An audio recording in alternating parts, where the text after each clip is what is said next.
got nightmares in my head, I fear that the thoughts build up until I can't hear, that my mind fills up into a creature, and it haunts me somewhere much deeper. Anxiety, filling up every space, no privacy. And silently, it could build and build until you finally see, whoa, it's taking over, damn, no closure, moving closer. No exposure, I just wanna be a loner.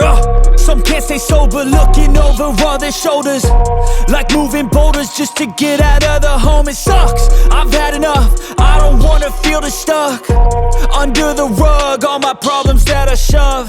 I got nightmares in my head, I fear that the thoughts build up until I can't hear, that my mind fills up into a creature, and it haunts me somewhere much deeper.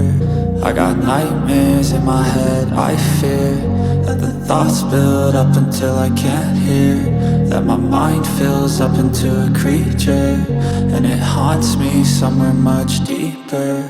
I've been feeling weird, I can't seem to focus good enough, nothing's really clear, sometimes it could be a little tough. I just need to feel like the end's in sight for me, but let's be really real, anxiety can foggy all this stuff. I've been feeling weird, I can't seem to focus good enough, nothing's really clear, sometimes it could be a little tough. I just need to feel like the end's in sight for me, but let's be really real, anxiety can foggy all this stuff. It sucks when you finally feel like giving up. Oh God, no luck, everything feels like you're sticky stuck. I'm lost, handcuffed to the bed where I sleep, don't give a fuck. Can't stop, unplug, feeling overwhelmed, I think I've had enough. Gotta find a way to get some energy, gotta find someone who's a good friend of me. I need purpose.